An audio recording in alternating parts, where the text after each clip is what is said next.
Hello, today we'll talk about X-ray diffractometry. This is one of the most widely used methods of physical investigation.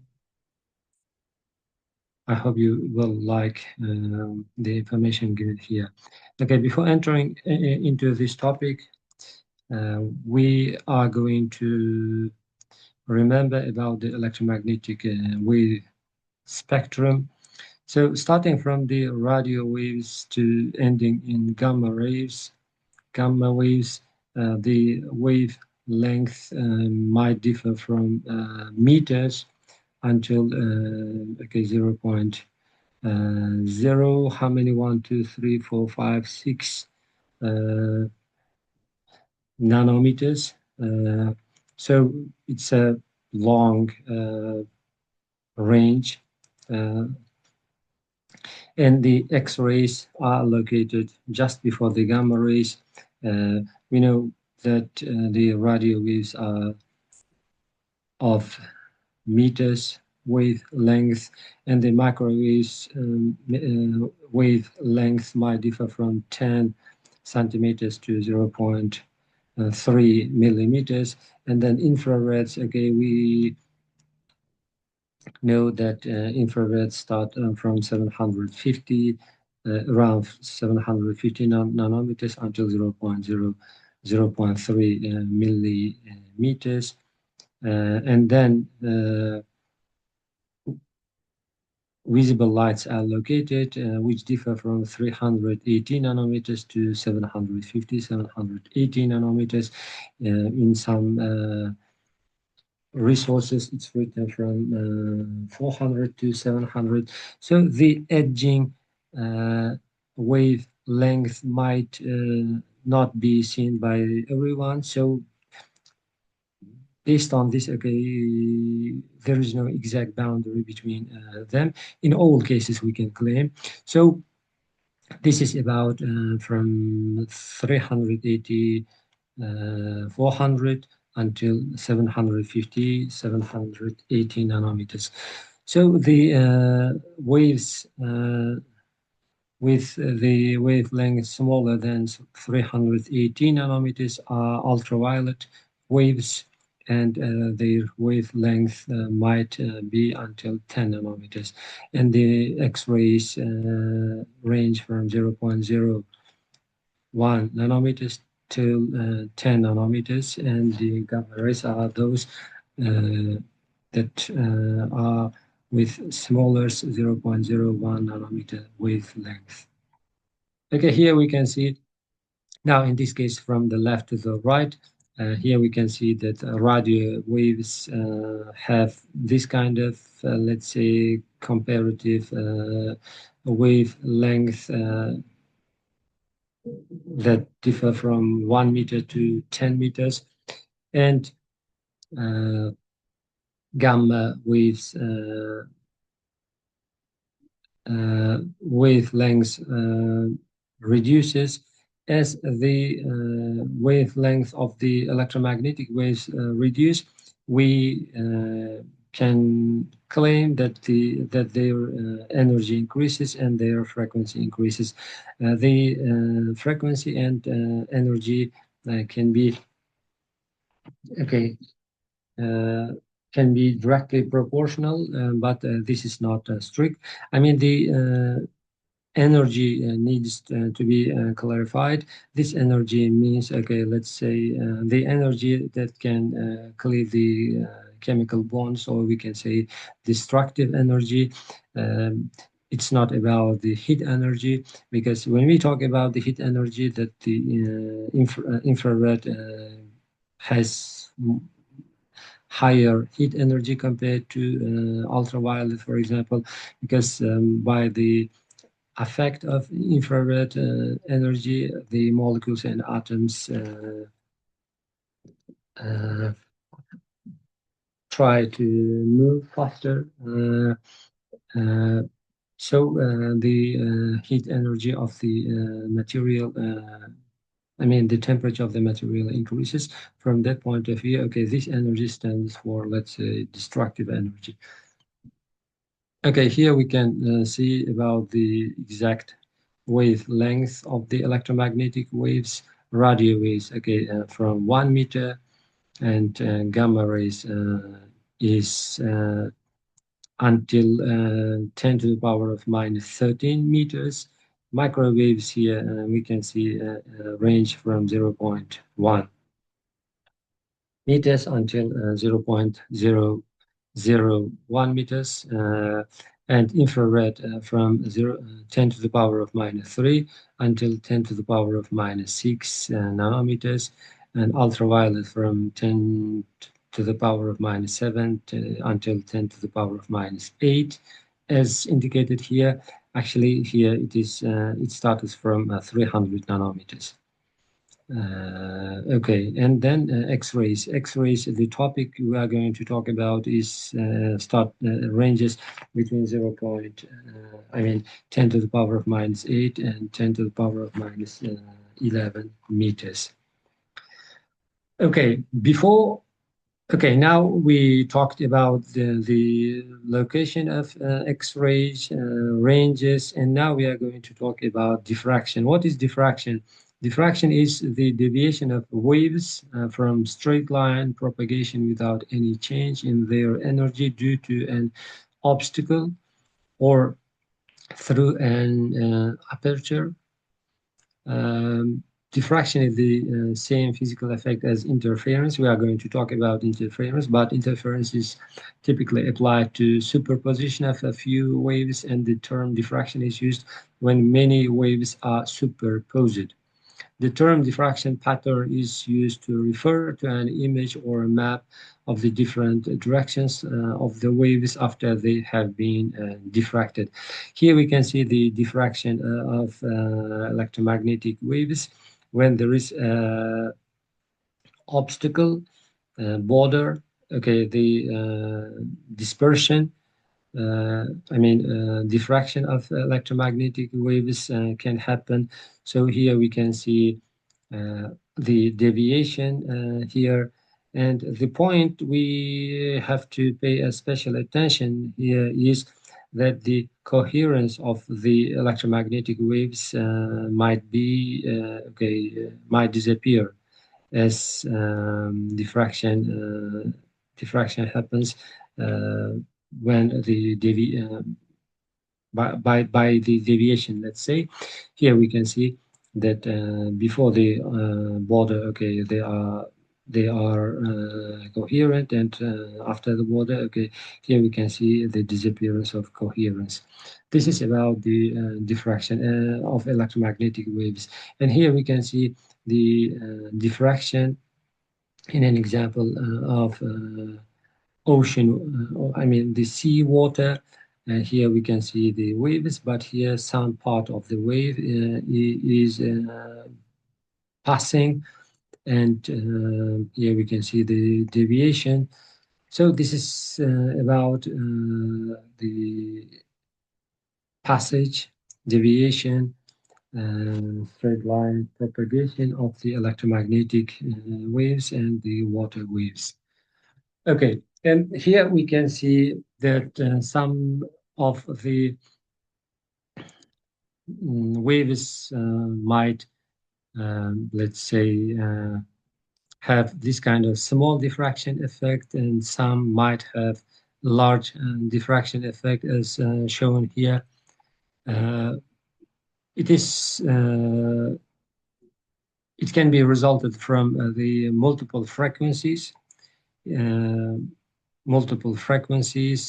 based on multiple frequencies and coherence. Okay, waves have different small or large diffraction effects. Here we can see the sunlight, which has multiple frequencies. Here we can see the differences in their frequencies. Yeah, and coherence also differ in these, let's say, electromagnetic waves. So based on this, sunlight has a large diffraction effect, large diffraction effect that we can see in the example of our shadows that have uh, strict difference in a place that's close to our feet, or the shadow that's far from the object. The shadow, for example, of the head might not have exact boundary, which is about the diffraction. And if the electromagnetic waves have a single frequency, like given here, shown here, but they are not coherent, uh, they still scatter, but this scattering is of smaller, let's say, size, smaller dimension, but compared to those having single frequency coherence, okay, this has, let's say, bigger scattering effect, diffraction effect, as shown here. So, how the electromagnetic waves are largely diffractable uh, can result from the multiple frequencies and coherence of the electromagnetic waves as shown here. And here, uh, different terms are shown. Transmission is just process of transmitting, and this is about the reflection that comes back in the same angle. And this is a refraction that turns.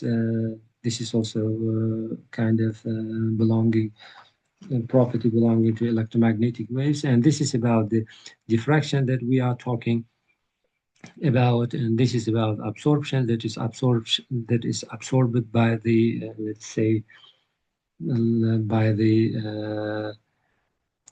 the material, and this is about the scattering. So what we are going to talk today is about diffraction, and there are some points that look like reflection, and we need to understand this differences. This is about the diffraction. What is X-ray diffraction? This is about X-ray diffraction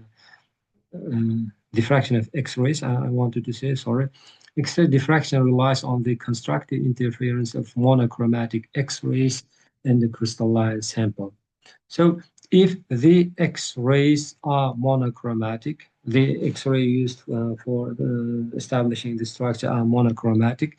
If the X-rays are monochromatic, we do not see, let's say, large diffraction method. So the diffraction have this kind of right angles, and we do not see kind of deviations here as shown in previous figures. So based on the monochromatic nature of the X-ray, and based on the diffraction that comes out by atoms being studied, we can develop different okay, structures about the atoms.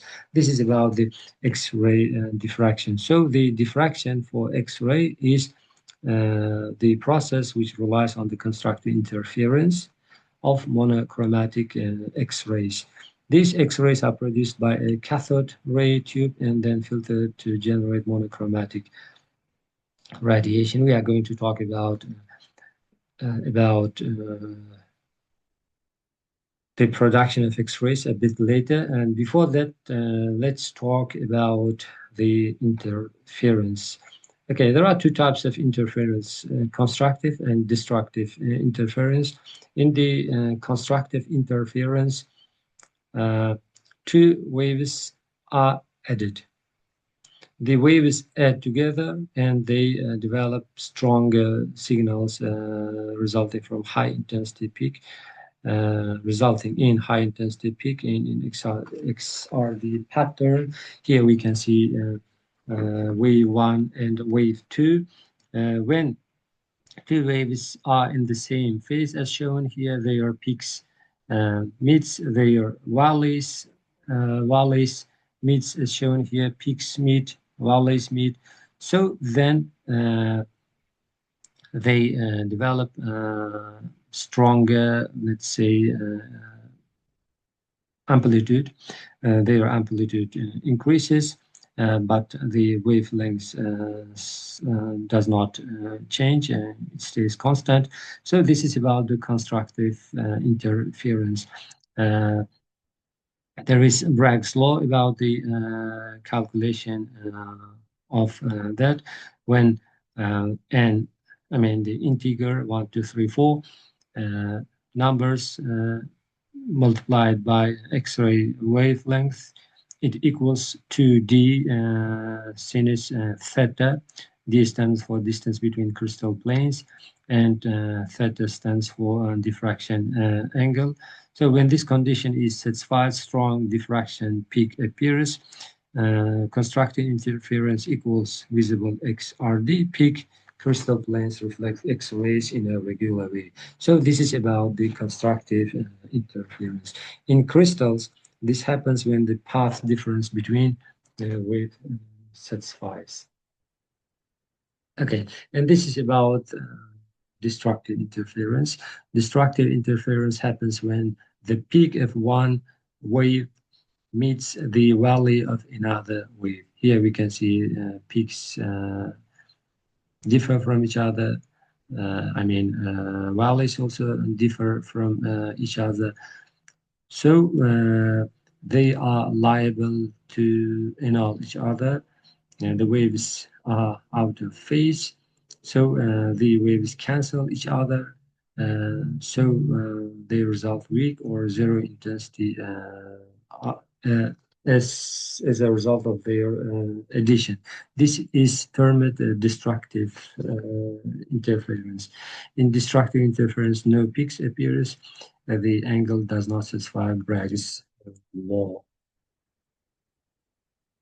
And here we can see and compare constructive interference and destructive interference. In constructive interference, again, the amplitude increases. In destructive interference, amplitude disappears, which means, okay, electromagnetic waves cancel each other. And this is about the X-ray diffraction geometry in an example of powder X-ray diffraction. When the X-rays are sent from the X-ray source, okay, they are reflected, and in the detector they are received. So based on the reflection, the compound's structure can be suggested, at least their physical properties, and can be compared with the with another samples, with control samples and others. And some of the rays may transmit, and some reflected. So in X-ray diffraction, the results are calculated based on the reflection of X-rays. Next. And this is the tool that is intended for establishing the structure of crystals. Crystals are installed here or grown on the tip of some special tools when the monocrystals are grown. So the X-rays are given and reflected and received here. So the angles of this place can be changed for studying the X-ray diffraction from different angles. So then the obtained data are compared with each other, and the structures are automatically generated by these machines. I would like to tell you that this machine is protected with the metals, plumbum, lead. I mean, lead. Plumbum is Latin name, lead is English name. Lead can absorb the X-rays and other radiation with a higher efficacy. So the material is made of lead, and the higher concentration of the lead is provided on the in the composition of this window as well, of this glass as well. So this is about the tool. And here we can see how X-ray is produced. For the production of X-ray, okay, cathode is provided, anode is provided, and cathode has a filament as shown here. The filament receives a small current, about 10 volt alternative current.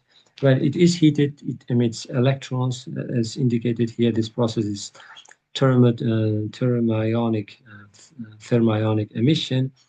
And when a high voltage is applied between cathode and anode, uh, around 30 to 150 kilovolt of direct current, it creates a strong electric field, and electrons accelerate at very high speed toward the anode. So higher kilovoltage lead to higher electron energy, higher X-ray energy. This is about simply how the X-rays are produced. And here the anode is usually made of tungsten or molybdenum. It rotates spins to distribute heat when fast electrons hit the anode. So some percentage of the energy is turns into X-rays, lower than 1% of the energy is spent to become X-rays, and 99% of the energy turns to heat energy, as shown here. So when the X-rays are obtained further, they can be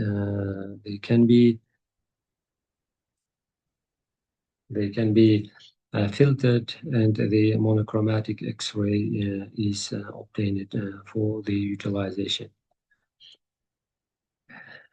Okay, let me remind that when the X-rays are obtained, they are filtered, and before filtering, okay, constructor interference can be observed there. Destructor interference can be observed there. So the monochromatic X-rays is obtained for using to establish the structure or physical properties of the powder. Okay, and where we can use X-ray. Okay, before X-ray, let's talk about this figure as well. Uh, this is about establishing the structure of TAG, triacyl glycerol derivatives. The method that is widely used for establishing the structure of oils is X-ray analysis. But for that, okay, the crystals of the oil should be obtained. If the X-ray analyzer is equipped with the condition that could keep the oils at low temperature, so then the structure of the lipids can also be established. Okay, the structures of lipids can differ as shown here. The bulk fats can be seen with eyes, and smaller parts like networks can be seen by polarized light microscopy. Not only networks, but also flux structures can also be observed with polarized light microscopy. And the cluster structures or crystallite structures or domains can be observed, can be seen by using scanning electron microscopy or transmission electron microscopy. So different structures of different level of structures of oils can be observed by using different types of microscopy. And the crystal structure of the lipids can be effectively studied by using X-ray diffraction. Okay, as indicated here, transmission electron microscopy can also be used for that, but the edge may not be always suitable for transmission electron microscopy. So X-ray diffraction is expected to be the most reliable method for establishing the structure of lower molecular compounds. So this is where we can use X-ray diffraction.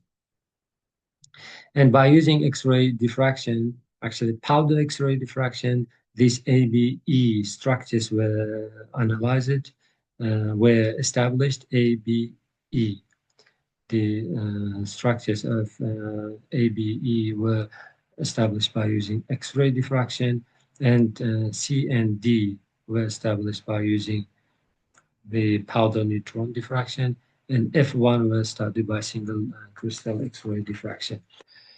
Okay, by using X-ray diffraction, whether it's a powder diffraction or single crystal diffraction, the atoms can be differed, can be identified. For example, as shown here, different atoms like iron, cobalt, copper, manganese, carbon, oxygen, and nitrogen were established by using X-ray diffractometers, and in different colors they are given. In orange, iron; in pink, manganese is given, whereas pink, pink is somewhere here should be, and since it's very small, it's not maybe very visible. In green color, copper is given as shown here. These gray atoms belong to carbon, red ones belong to oxygen, and the blue one belongs to nitrogen, as shown here. So X-rays can be effectively used to establish the structure of atoms. I'm sorry, not only atoms, but also molecules. The location of atoms in molecules tell us about the structure of the compounds. Okay, besides this, for establishing the structure of molecules, where we can use the X-ray tools. X-rays can also be used for mammography, for computer tomography, that's widely used in medicine, in medical purposes, and it is also used in airport security intentions. What we need to keep in mind is that X-rays with high photon energies, about 5 to 10 keV, kilo electron volt, if I'm not wrong, and below of 0.2, 0.1 nanometer wavelength are called hard X-rays, and hard X-rays are used in these intentions. And soft X-rays are the ones with a lower energy and longer wavelength, as shown here. So what we need to understand is the X-rays located closer to the boundary with ultraviolet light is not used in these intentions, and these intentions used, the ones that are closer to gamma rays, or the ones with smaller wavelength.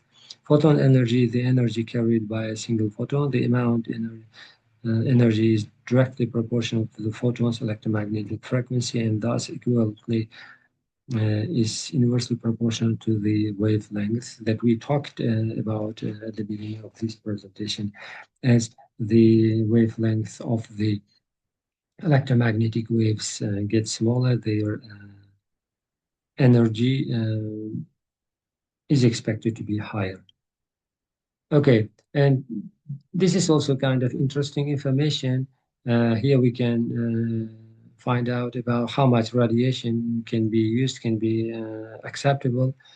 And although there is no set limit on radiation doses to patients, 1 millisievert is the annual total effective dose for members of the public, and any X-rays must be justified by weighing the benefits versus the risk.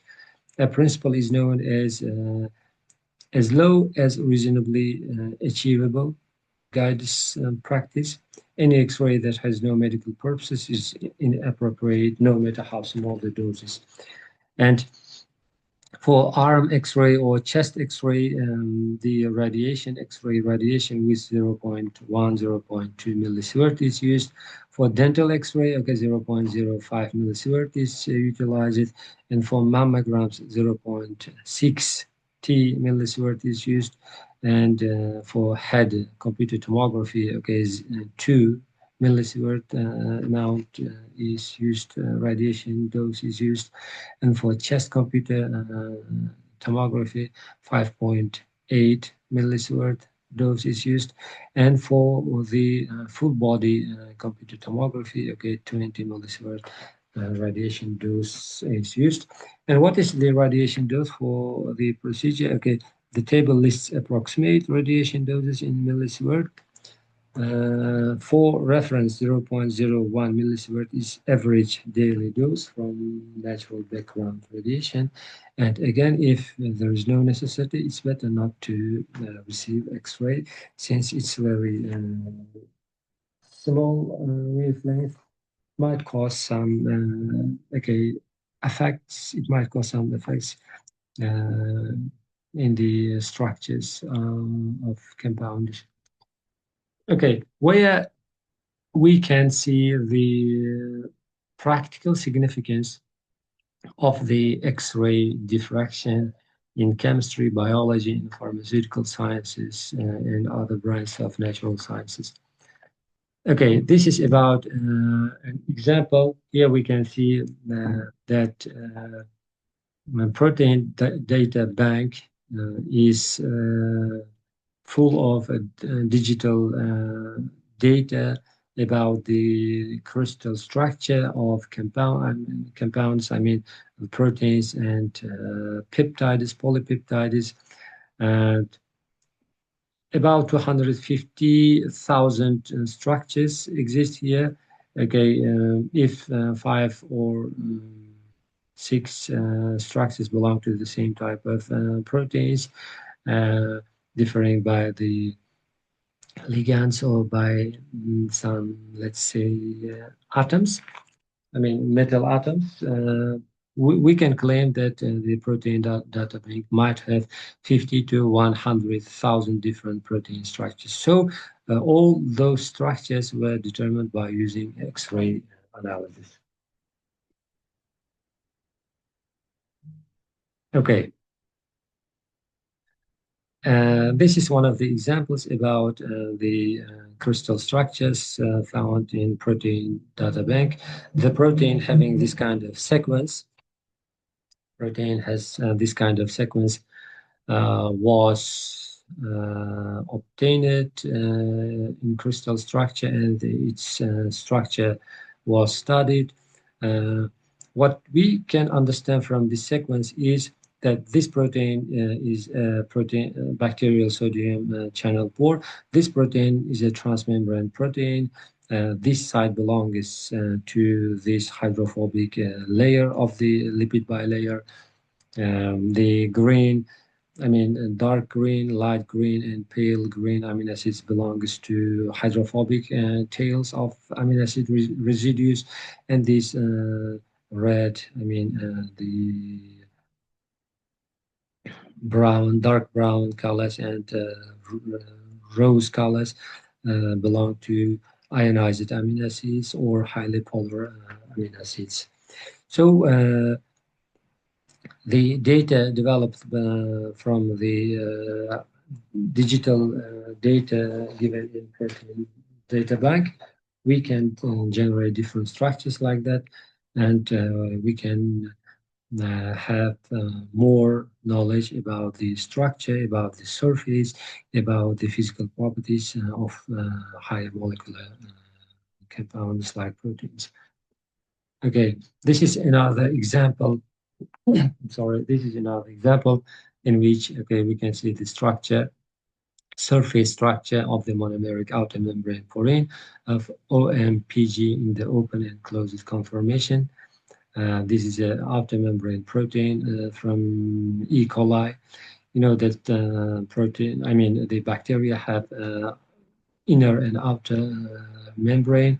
So this protein is located in the outer membrane.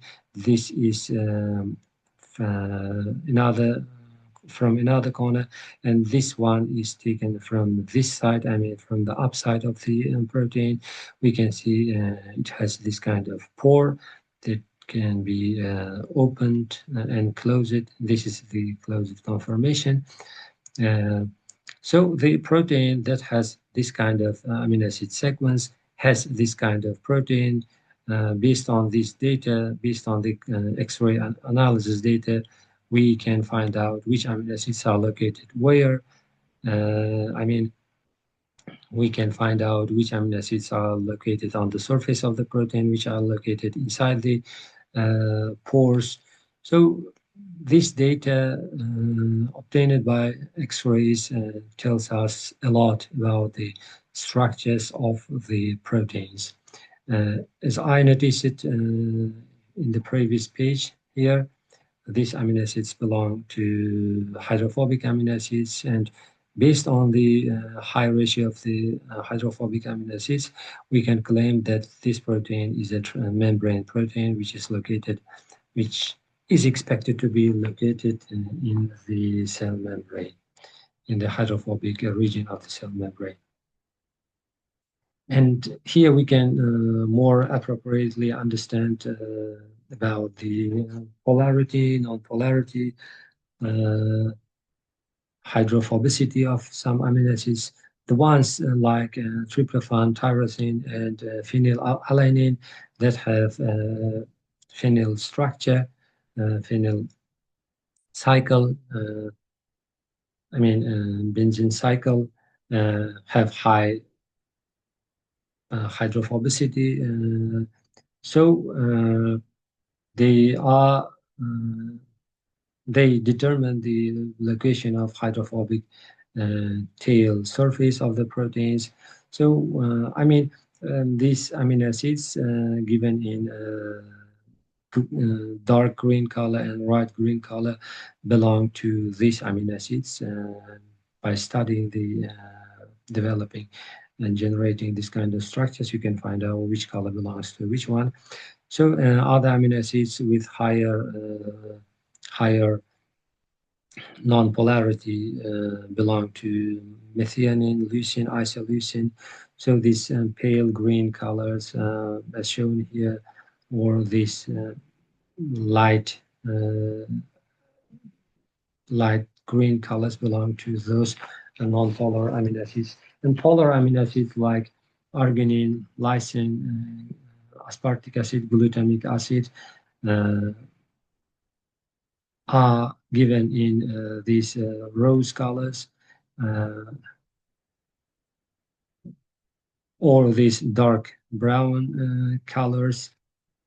So these colors belong to either ionized tails of the amino acids or highly hydrophobic, highly hydrophilic amino acids like histidine or glutamine, asparagine, and other amino acids are given in colors with intensities like this of white colors. So the data obtained by X-ray analysis tell us a lot, and other methods, physical, chemical investigations methods, wouldn't enable us to develop this kind of structures. Okay, and where we can use powder X-ray diffraction. These structures were developed by single X-ray diffraction, and powder X-ray diffraction can also be used. It also useful to identify crystalline phases in a material at least, and it helps us estimate lattice parameters and crystallite size, and also it helps us to determine the crystal structure. If the if the ratio of crystals in the powder, so-called powder, is high, so the crystal structures ratio in the powder is high, so then we can determine the crystal structure as well. It works by measuring how X-rays are scattered, diffracted by powdered or polycrystalline sample, and Let me remind you that lattice parameters refers to the physical dimensions of the unit cell of a crystalline material, typically measured through high-resolution X-ray diffraction. And the crystalline phase is the phase that refers to the distinct structural arrangements of atoms within a material. And it can be identified through techniques such as X-ray diffraction that we are talking about.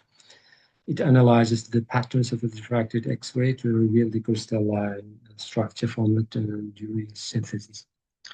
Okay, and is there anything that could enhance the possibility to use powder diffraction to establish the structure of compounds?